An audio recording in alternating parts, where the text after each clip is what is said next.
This is Parvej, the teenage middle distance runner who runs for the University of Florida, who's from India and recently just tested positive for EPO. What's good, everybody? It's the GOAT Aaron Brown, and before this video starts, be sure to subscribe to my channel. If you appreciate the videos I make, hit the thanks button right above the comment section. Also, become a member of my channel. It's linked down below in the description. And also, follow me on Instagram. It's linked in the description as well. Let's jump straight into it. So this kid, 19 years old, tested positive for EPO.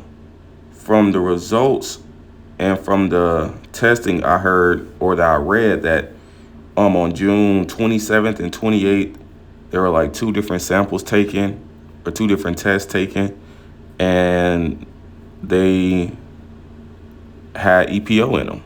In those tests from June, they came back negative, but the test for EPO usually takes a bit longer. So that's why it just came out when it's damn near August, or like late in August. It's almost September that he tested positive for EPO, because that's like a delayed test.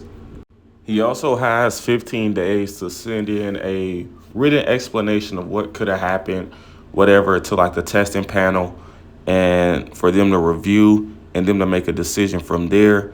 And then if he just go ahead and admit that he was engaging in whatever and he cooperates fully, then he's facing a 1-year reduction from the 4-year suspension that's initially given. So he'll be facing a 3-year suspension.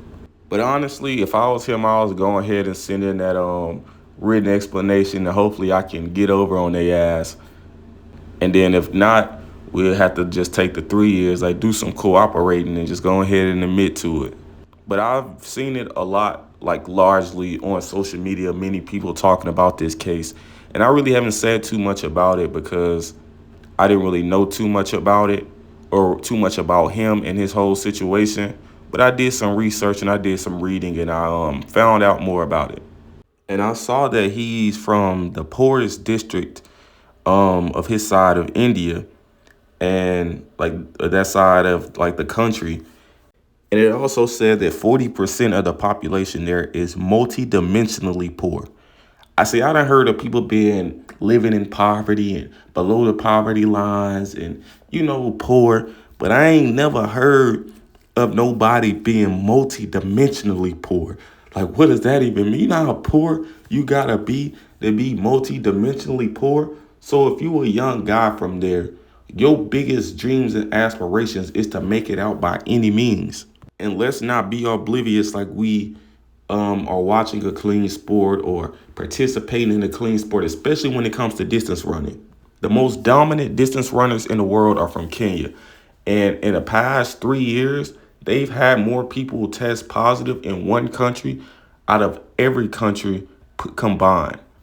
So if you want to even compete and be on a somewhat even playing field, you have to take whatever and do whatever to reach that level. And from somebody coming from nothing in one of the poorest places in the world, I honestly don't fault them for taking drugs to, and not even like nothing too harmful for their body. Like, if something super harmful that'll kill you, I'm like, that's not really that smart. It's probably a smarter way. But a person coming from nothing, I honestly can't fault him for doing something like this to enhance or better his living situation. And it's going to be easy for us on the outside looking in like, oh, he should never done this and he should never done that. But we living good. Like, we got it good. We don't know what it's like to live in the poorest place in the world and the poorest section of your country. Like, you've seen videos of India. You've seen the videos of like the street vendors and with the food and the trash food. It looks like it's just a whole bunch of stuff mixed up in some soup water, and they be serving it. It's hella pollution. It's hella like air pollution, ground pollution. It's trash everywhere. So I can't fault a person taking EPO to get out of that situation. I honestly can't. Now, if it was a guy and he was living good and he was just doing it for bragging rights and track, now I look at him like, come on now, like, you could easily just go work hard. Like, you already living good, you already financially set, or like this is not your only option. But for a guy like this is really bro's only option to even get out of there. Because I'm pretty sure his family members done did stuff to try to get out of there, and they just couldn't make it out. But he's seen that running is a path that I can take to make it out of here. And if I have to do what the best people in the sport are doing, then I'm willing to do that to better my living situation.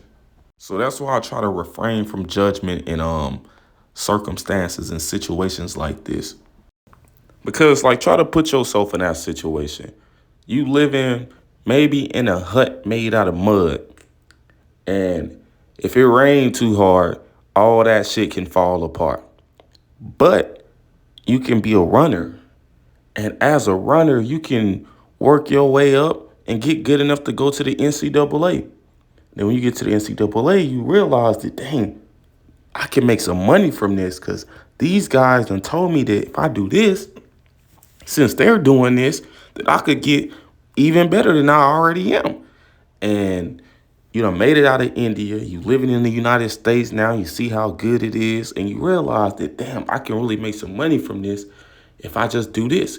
And then I have my family back home that can get them to the United States. So you just do that. And then, I mean, there's a risk with everything in life. So you have to, you got to try to like manage the risk versus the reward. And honestly, the risk is worth taking. Like there's a chance you don't get caught and you be good. But I guess not doing his research fully is the reason that he did get caught. But that just comes with the game. More than likely, he gonna have to take some time out and sit out for a little bit, but he still got to witness what a better life is like. And then the talent is still there. So when he come back, he just come back, lock in, and then get how he get. But y'all let me know what y'all think about this down below in the comments. Like, should he get a ban? Like, should they take it easy on him? Like, what do y'all think?